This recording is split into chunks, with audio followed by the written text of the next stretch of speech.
네, 원일입니다. 장성철 소장과 함께 여야의 새 신임 원내대표 선출 이후의 진용 대결에 대해서 분석을 좀 하고 있습니다. 이번엔 더불어민주당 네. 여당으로 한번 가보죠. 네. 사실은 고백할 게 있습니다. 뭡니까? 제가 현재 여권에도 네. 몸담은 적이 있습니다. 박쥐였어요? 박진 아니고요. 그럼 6개월 동안 제가 열린우리당 네. 당 의장실 부장을 했었어요.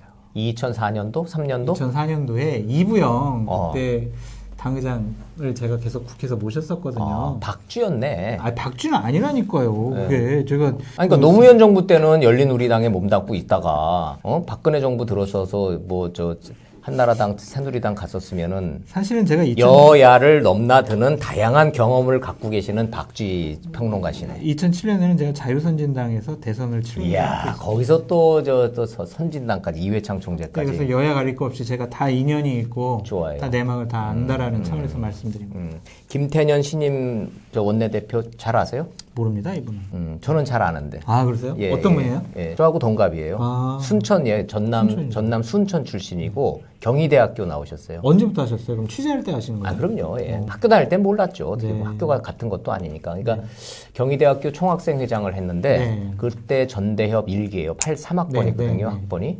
그러니까 이제 이인영, 전 내부장 때. 저 이인영, 김태년, 그러면 이제 이인영은 고대, 김태년은 경희대, 총학. 이렇게 했었고, 이분이 이제 직업이 정치인이에요. 네. 제가 왜 정치인이라고 그러냐면은, 대학 다닐 때도 그랬어요? 그럼요. 정치 말고는 하신 게 없어. 평생을. 어. 다른 직업을 가지신 적이 없어요. 그 대학을 졸업하신 뒤에 성남으로 내려갔지. 네. 거기서 이제 시민운동하고 노동운동하고 그러시다가, 개혁국민정당에서 그러니까요. 출마를 예, 하셨고. 출마를 하셨다 또 안 되시고, 그러다가 그때는 문재인 대통령 몰랐을 거예요. 문재인 대통령이 경희대 출신이시니까 두 분이 11년 차이더라고요. 네. 그러니까 직접 아는 사이는 아니었는데 어찌됐든 열린우리당 시절부터 국회의원이 됐죠. 네. 그리고 맞아요. 2004년도. 어찌됐든 지금 4선 의원이잖아요. 네. 이번에 원내대표 재수죠? 재수입니다.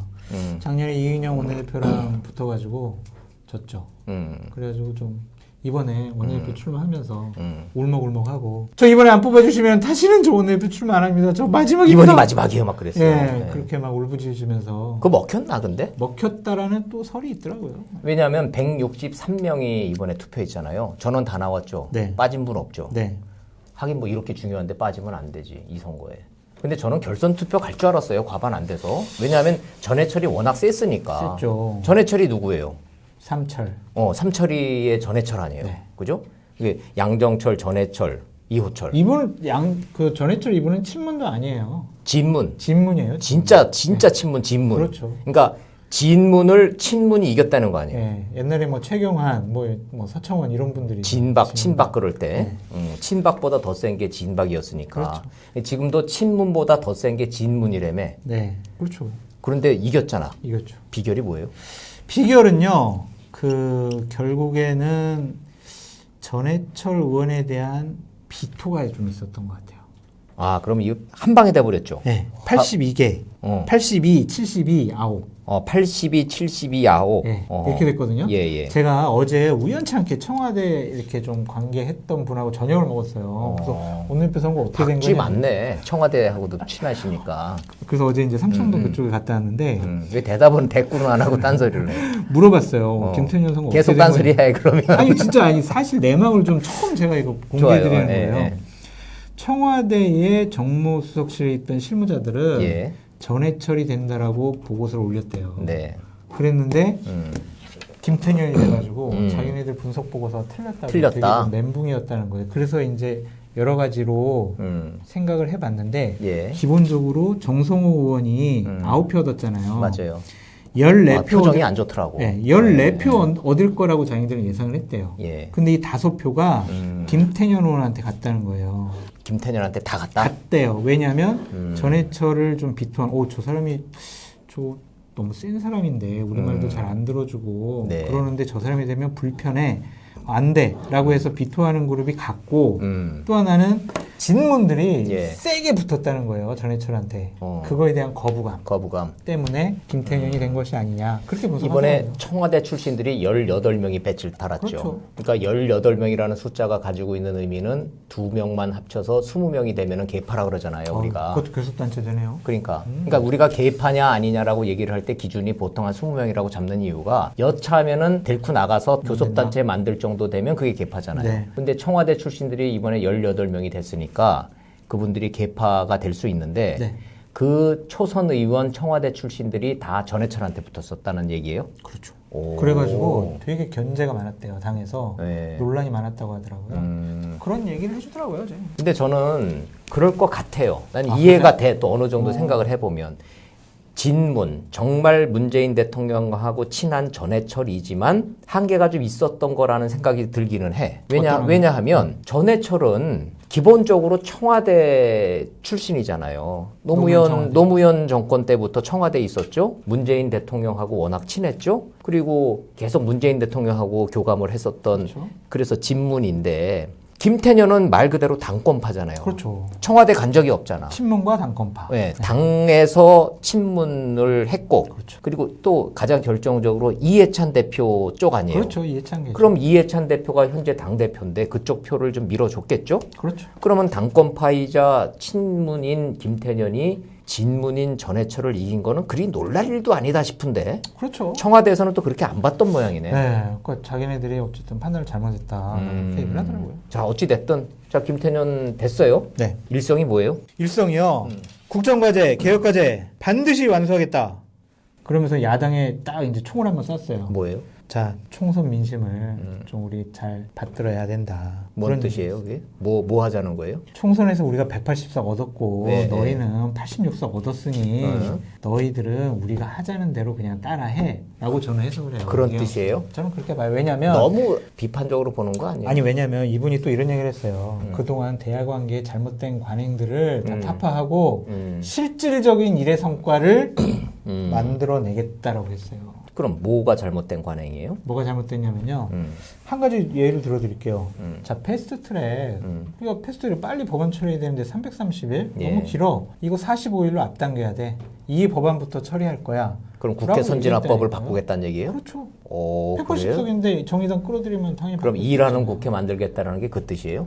그 일을 저는 그 그렇게 일부터 하겠다는 느껴져요. 거예요? 왜냐면은 뭐 아까도 잠깐 말씀드렸지만 여당 원내표가 되면 자 야당 품고 좀 대화하고 설득하고 협치해가지고 좀 국회가 좀 시끄럽지 않게 이렇게 잘 예. 운영하겠습니다. 예. 원론적이라도 얘기를 하는데 아, 이분은 그런 얘기 안 했다니까요. 오. 그냥 일하는 국회 위해서 야당과 진정성 있는 대화를 하겠다. 예, 이걸로 끝이에요. 아. 이게 말이 되냐고요. 이런 여당 원내대표 없었습니다. 최소한 명피도 안 했어요. 말이 되고 안 되고를 떠나서 김태년 신임 원내대표의 일성으로 미루어서 딱 전망을 해보면 강공 드라이브로 밀어붙인다? 강공해요. 왜냐면은 지난주에 예. 그 민주당의 최고위원들이 비공개 브레인스토밍을 했어요. 봤어요. 한겨레가 맞아요. 일면 톱으로 썼어요. 그래가지고 자 내년 4월달 재보궐선거 전까지 우리 정치적인 수건 사업 처리하자. 야당이 안 따라오면 아이 무시해. 무시해지 뭐 야당 뭐 우리 총선 결과 봤잖아. 근데 여러 개 하려고 힘 빼지 말고 딱 몇 개만 집중해서 골라서 잘했죠. 핀셋으로. 네. 그럼 1번이 뭘까요? 개헌 문제일 수가 있을 것 같아요. 개헌. 그래서 제가 봤을 때는 이번에 오늘 음. 개헌을 위한 원포인트 국회를 하겠다라고 한 게 하나의 좀 자락을 깔아놓은 것이 아니냐라는 생각이 들어요. 아니 그거는 우리 저 시청자들을 위해서 좀 설명이 좀 필요한 대목이에요. 갑자기 개헌 얘기가 나오고 오늘 국민 발안제 본회의를 열자 그랬는데 그 결국 다 무산됐잖아요. 그거 좀 설명을 좀 해보시죠. 그 법안이 원래 올라가 있는 거죠. 3월 6일 날 여야 선거 전에. 네, 3월 6일 날 여야 148명이 국민 개헌 발안제를 그 조항을 하나 고치는 거예요. 예. 그래가지고 그것을 헌법 개정을 하자, 개헌을 하자 그렇게 한 건데 나 기억나요. 3법 128조 1항이야 맞아요. 그게. 그래서 3월 10일 날 국무회에서 공고를 했어요. 국무회의 통과했죠? 했어요. 그러니까 그 헌법상에 60일 이내에 국회에서 의결을 해야 돼. 되든 안 되든 의결을 해야 돼. 네, 그게 5월 9일이에요. 그게 5월 9일이에요. 그래서 내일은 토요일이니까 오늘 5월 8일. 맞아요. 오늘까지 의결해서 처리하자라는 게 그래서 어버이날 민주당의 처리를 얘기예요. 했었어야 되는 거예요. 그런데 명색이 개헌안이고 지금 뭐 20대 국회 이제 며칠 남지도 않았고 야당 저렇게 질의멸멸됐고 저게 될 리가 없잖아요. 그렇죠. 그런데도 저걸 하겠다고 했던 거는 의도가 있는 거죠. 일단 하나 그냥 깔아놓고 시작을 하겠다. 우리는 개헌을 하겠다. 왜냐하면 갑자기 그냥 21대 국회 들어가지고 개헌하겠다 그러면 국민들이나 야당이 충격 먹을 거 아니에요. 반대하고. 그러니까 지난번 20대 국회 말했잖아. 그러니까 그거 한번 계속 논의해보고 처리하자라고 할 것 같은데 한번 공포탄을 한번 쏘고 가는 거예요. 네, 그럼? 국장이 기억하시는지 모르겠지만은요. 국민 발안 개헌 연대라고 있어요. 네. 모르시죠? 기억나요. 기억나요? 예, 시민단체 25개가 25개. 만들었어요. 경실련, 예. 민주노총, 참여연대 이런데 25개가 만들어가지고요. 3월 8일 날 예. 국회에서 기자회견을 했어요. 100만 명이 찬성하면은 개헌할 수 있도록 빨리 이번에 바꿔라라고 한 거예요. 그게 그러니까 무슨 얘기냐면 현재 현행 헌법은 두 경우의 수가 있어요. 그쵸. 개헌을 낼 수 있는 게 국회의원 과반 하고 대통령. 요 둘만 낼 수 있는데 네. 개헌안을 여기다 하나 더 집어넣겠다는 거예요. 그렇죠. 국민 100만 명. 네. 민주노총 100만 명 금방 모으잖아요. 그러니까 지금 청와대 청원 100만 명 모으는 거 일도 아니니까 국민들이 100만 명이 원하면은 개헌안을 발의할 수 있다를 하나 더 집어넣자. 네. 그게 왜 그러냐면요. 민주당이 여당으로서 자기네들이 개헌안의 내용을 발의를 하면 상당히 논란을 불러일으키니까 예. 자, 국민들의 뜻이다라고 할 것 같아요. 그게 어떤 의미가 있냐면 2018년 5월 달에 문재인 대통령이 개헌안 발의해요. 맞아요. 주요 내용 2개예요. 토지공개념하고 예. 또 하나는 4년 4년 중임제예요. 중임제. 예. 근데 그것도 그냥 투표가 불성립됐어요. 야당에서 반대해가지고. 예. 근데 올해 2월 3일 날 현재 전임 이인영 원내대표가 네. 동일노동, 동일임금, 토지공개념 21대 국회에서는 이걸로 개헌을 해야 된다라고 그때 인터뷰를 했어요. 토지공개념이 뭐예요? 그때만 해도 그냥 그런가 보다 그랬는데. 그런가 보다 했는데 180석 얻었으니 자신감이 생긴 거죠. 잠깐, 그럼 요 대목에서 다 좋아. 네. 여기서 상식적인 질문 1번. 네. 개헌하려면 국회의원은 200명 필요하잖아요. 네. 지금 범여 다 합쳐서 190이잖아. 네. 어떻게 하겠다는 거예요? 뭐 야당에서 찬성할 분도 있을 거고. 뭐 해보겠다는 거죠. 야당에서도 개헌 찬성론자가 있을 수 있다? 그렇죠. 10명만 더 될 거면 가능하다? 그렇죠. 협치를 위해서 너 장관 자리 그래요? 줄게라든지 아니면은 이게 뭐 나쁘냐라고 설득할 수 있잖아요. 그렇기 때문에 설마 싶은데 지금 실제로 여당은 그런 의지가 강해요? 강해요. 오. 개헌을 하겠다는 의미가 강해요. 왜냐하면 문재인 대통령 처음 얘기하셨잖아요. 주류 세력을 바꾸겠다. 줄세력 입법, 사법, 행정 줄세력 다 바뀌었어요. 활용 점정은 개헌하는 거죠. 좋아요. 그럼 두 번째 상식적인 질문. 국회의원은 10명은 채워가지고 200명 채운다 쳐요. 그래서 국회 통과시켜. 그럼 국민투표 붙여야 되죠. 네. 근데 국민투표를 했을 때 현재 이번 총선 기준으로 봤을 때 보수 야당 표가 그래도 한 41%에서 45%는 되지 않을까요? 네. 전체 국민 과반 투표의 과반 이상이 찬성해야 되죠. 네. 국민 투표. 네. 그게 될까요? 저는 될 거라고 봐요. 지금 이 현재 상태에서는. 오늘 봤잖아요. 그 갤럽에서 문재인 대통령 지지율 71%. 나왔어요. 네. 그리고 민주당 지지율 거의 뭐 50% 가까이 되고 있어요. 야당은 계속 헤매고 질의멸렬하고 그러면 결국에는 많은 분들이 이 부분 찬성할 수 있다라는 생각이 들어요. 그 뭐 속된 표현으로 물 들어왔을 때 노젓는 심정으로 개헌을 밀어붙이고 싶어 그러니까 한다. 그 한겨레에서 보도한 최고위원들이 모여서 내년 4월 7일까지 빨리 그냥 밀어붙여. 그게 이런 의도 때문에 나온 거라고 보여요. 그럼 장 소장님 예상대로라면은 5월 30일 날 21대 국회 개원하면은 이 개헌 화두가 바로 등장할 거로 보는 거예요. 아니요, 그건 아니고요. 이제 일단 3차 추경부터 처리를 해야 될 거고.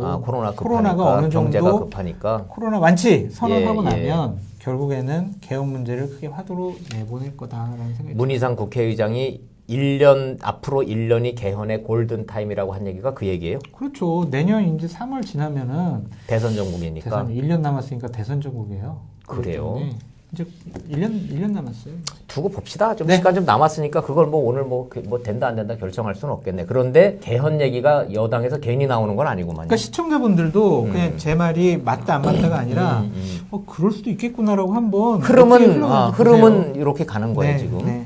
그러면 공수처는 그 시급한 개혁 과제예요, 아니에요? 민주당 입장에서. 엄청 시급한 과제죠. 공수처를 해야 예. 조국도 살릴 수 있고 정경심도 살릴 수 있고 예. 지금 울산시장 선거에 개입한 거 아니냐 해서 청와대 인사들 기소당하고 지금 임종석까지 기소당할 위치에 처해 있는데 그런 검찰을 압박할 수 있는 가장 강력한 수단이 공수처 아닙니까? 자, 그럼 이제 야당도 지리멸멸해. 언론도 뭐 지금 다 기울었어. 그쵸.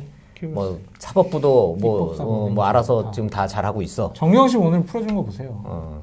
그건 뭐 다른 얘기인 것 같고. 네. 어찌됐든 다 잘 가고 있는데 여당 입장에서 선거도 압승했어. 네. 딱 하나, 윤석열 검찰 하나가 지금 딱 눈에 가신데. 아유, 그렇죠. 이거를 제압을 하려면 공수처가 반드시 필요하다. 네. 음흠. 아니 이제 윤석열 총장 같은 경우도 장모랑 부인이 예. 여러 가지로 뭐 서류를 위조해가지고 대출을 많이 받고 사기친 거 아니냐 예. 그런 식으로 해서 지금 중앙지검에서 조사를 하고 있잖아요. 그럼 내가 이게 법 전문가가 아니라서 정확히 잘 모르겠는데 예를 들어서요. 전문가 아닌데요? 공수처가 뜨면 아니 내가 그 정치권의 움직임을 물어보는 거예요.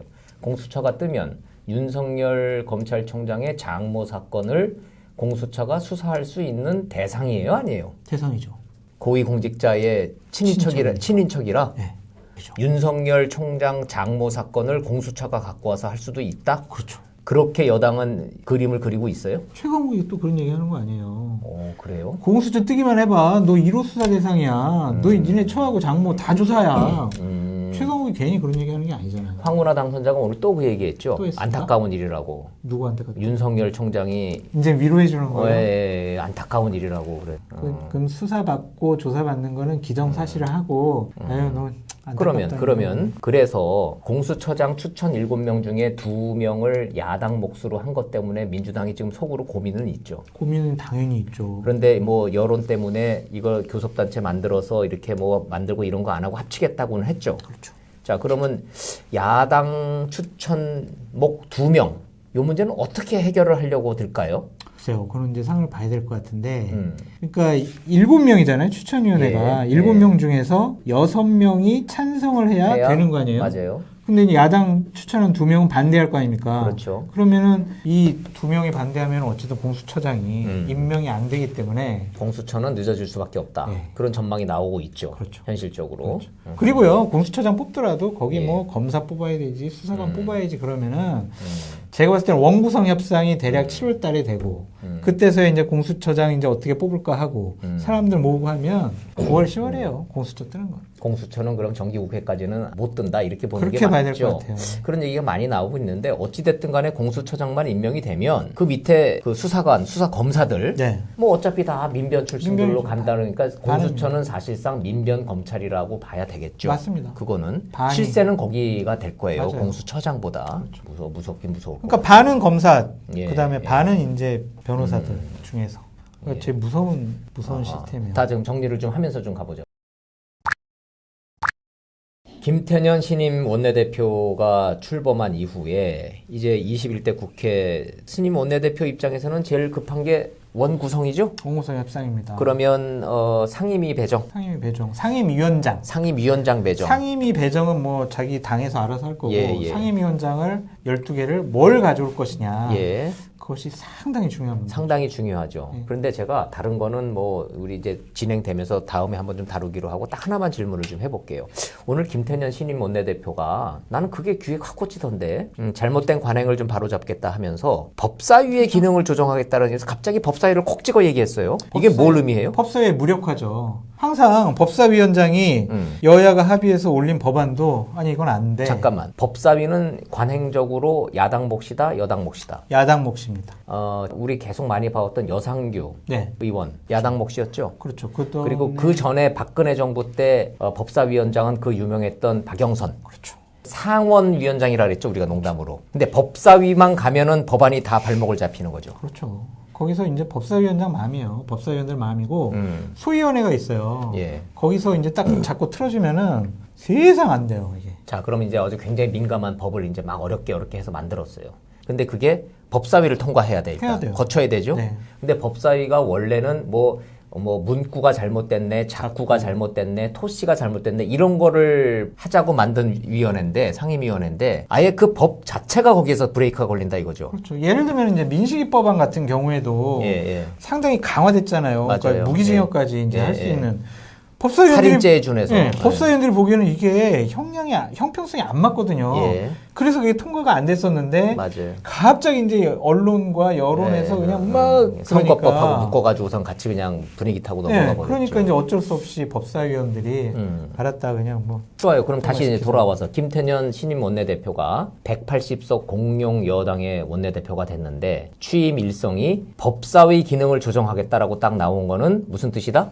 그거는 야당의 이제 이걸 여당 몫으로 뺏어오겠다는 얘기예요? 아니면은 이 기능 자체를 확 줄여가지고 야당이 발목 잡지 못하게 하겠다는 뜻이에요? 여당 몫으로 뺏어오기에는 너무나 지난 시절에 자신들이 얘기한 것들이 너무 많아요. 한 얘기들이. 본인들이 야당일 때 법사위원장은 야당 몫이라고 해왔기 때문에 그래서 명분이 없는 것 같고 여기에 그냥 기능과 역할을 확 줄여서 거의 무력화 그냥 통과 의례 그냥 진짜로 그냥 문구 작고 뭐 법의 형평성을 간단히 그냥 조정만 하는 그러한 무기력한 법사위로 만들려고 하는 것 같아요. 야당은 그게 말이 되냐고 이제 막 반발하겠네. 반발해도 소용이 없죠. 자기는 180석인데 고쳐버리면 되잖아요. 법사위는 이런 것만 한다라고. 국회법을 개정안을 내서 그걸 그쵸, 180석이니까 통과 못 시킬 법이 없다. 없죠. 과반인데 제적 과반이 다 할 수 있는데 그냥 야당은 한마디로 풀리만 지르고 그런 거예요. 이런 법이 어디 있습니까? 막 이럴 뿐이고 법은 그냥 통과되는 거야.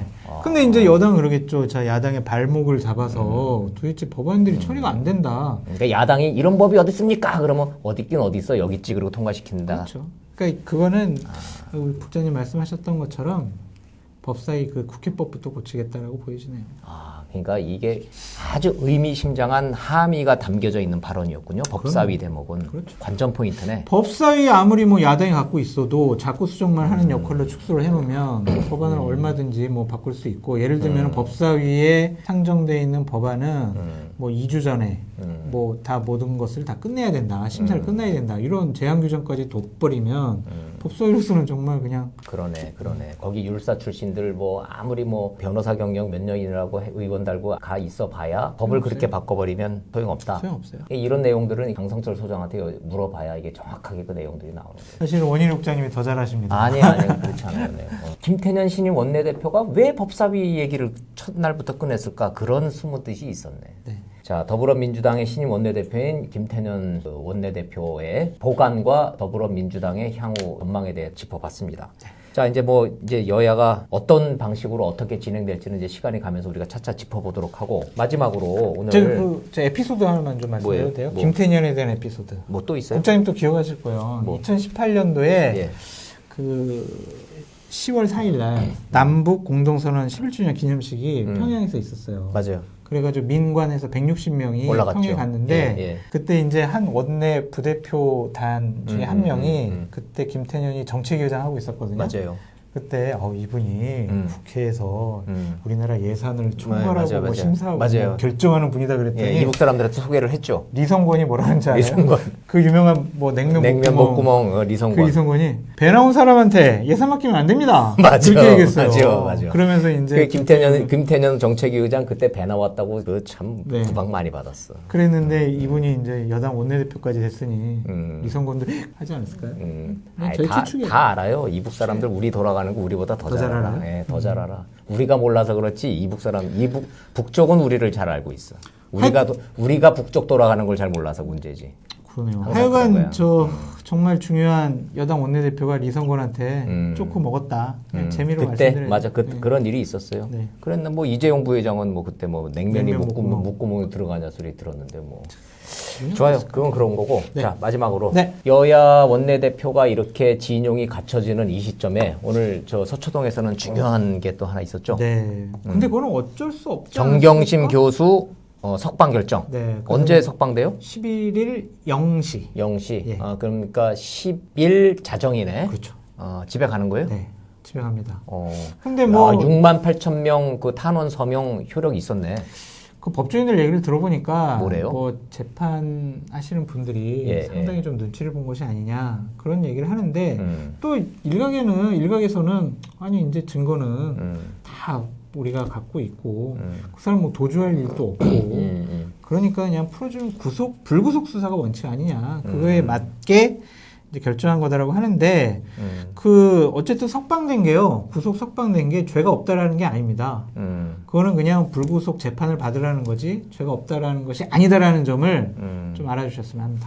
제가 오늘 그거 다 읽어봤거든요, 꼼꼼히. 네, 어떠세요? 그게 딱 두 줄로 정리돼 있어요. 네. 그 기각 사유가. 네. 그럼 딱 돼 있잖아요. 증거 인멸 염려가 없고 도주의 우려가 없고 증거는 다 이미 다 있다. 확보돼 네. 있는 거고. 네. 그게 만약에 이거 무죄 나올 가능성이 있다라고 전망이 나오려면 거기에 다툼의 여지가 있고 피고인의 방어권이 보장돼야 되고 이렇게 나와야 돼요. 네. 근데 거기 판사가 기각 내용에 보면 이제는 검찰이 가지고 있는 증거 다 확보된 거고 증거 인멸 우려 없고 도망갈 사람 아니고 그러니까 6개월 끝났으니까 집에 가서 불구속으로 재판 받다가 나중에 선고할 때 감방 가면 가는 거고 네. 그때 가서 결정하겠다 그렇게 그렇죠. 보는 게 맞는 네. 거죠. 그렇죠. 근데 솔직히 저는 뭐 개인적으로는 그분이 나와서 편하게 집에 있을 생각을 하니까 정말 속이 많이 상합니다.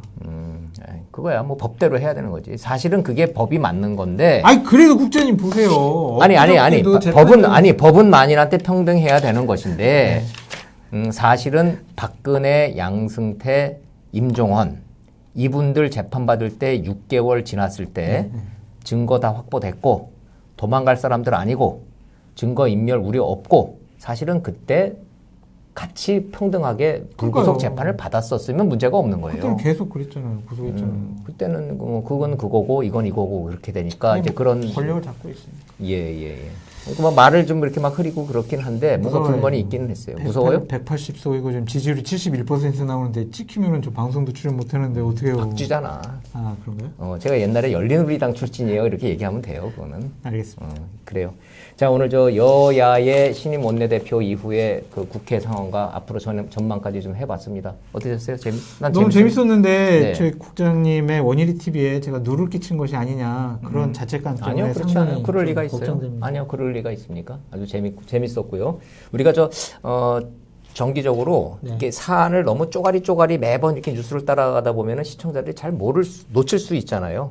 이렇게 좀 주 단위로 좀 묶어가지고 네. 이런 일이 있었고요. 방향이 이제 앞으로 이렇게 갈 것 같습니다라고 이렇게 정리하는 코너를 좀 하고 싶으니까 네. 자주 좀 나와주세요. 제가 언제든지 뒷받침하겠습니다. 고맙습니다. 네. 자, 오늘 이 TV 마치겠습니다. 감사합니다. 고맙습니다.